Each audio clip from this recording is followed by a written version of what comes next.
সজনে ফুলের বড়া বানানোর জন্য ভালো করে ধুয়ে রাখা সজনে ফুলগুলোকে ফুটন্ত গরম জলে 10 মিনিটের জন্য ভিজিয়ে রাখলাম।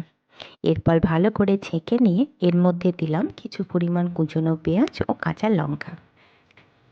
এরপর এর মধ্যে দিয়েছি স্বাদ মতো নুন, হলুদ, 1 চামচ পোস্ত, কিছুটা কালো জিরে এবং ভালো করে শেপ দেওয়ার জন্য অল্প পরিমাণে বেসনও অ্যাড করেছি।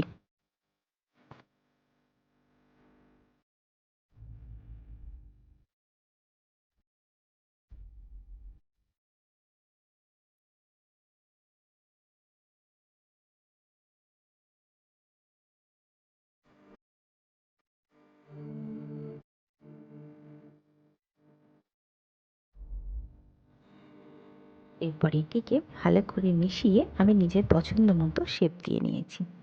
এরপর কড়াই খুব ভালো করে গরম হয়ে গেলে আমি এর মধ্যে তেল দিয়ে দিয়েছি।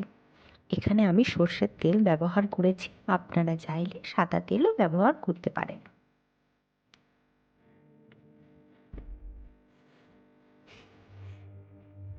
এরপর তেল খুব ভালোভাবে গরম হয়ে গেলে আমি একে একে বড়াগুলি তেলের মধ্যে ছেড়ে দিচ্ছি।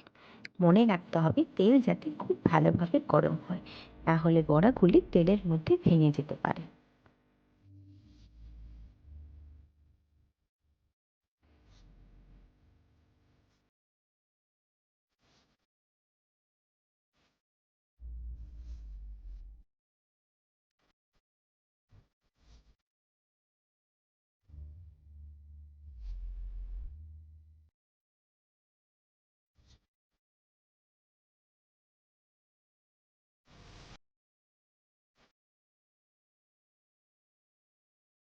বড়াগুলি এক পিঠ ভালো করে ভাজা হয়ে গেলে আমি বড়াগুলি অপর পিঠে উল্টে দিলাম।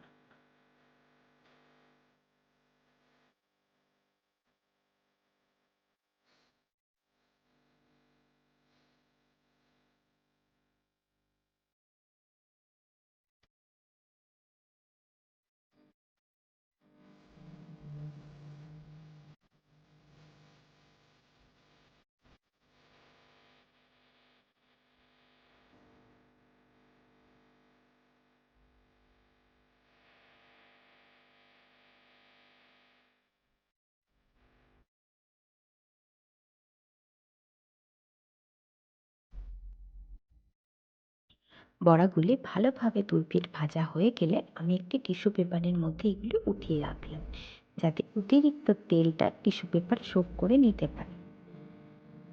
বড়াগুলি ভাজা হয়ে গেলে বাকি বড়াগুলি আমি একে একে ভেজে নিলাম।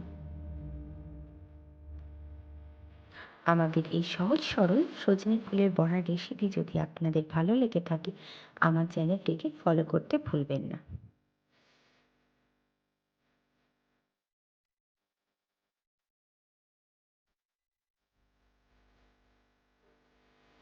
এখন আমার সজনে ফুলের বড়া হয়ে গেছে একদম তৈরি। আমার ভিডিও আপনার ভালো লাগলে আমার চ্যানেলটিকে সাবস্ক্রাইব করে লাইক, কমেন্ট, শেয়ার করতে ভুলবেন না। আমার পাশে থাকবে এরকম নিত্য নতুন অনেক রেসিপি পাওয়ার জন্য। ধন্যবাদ।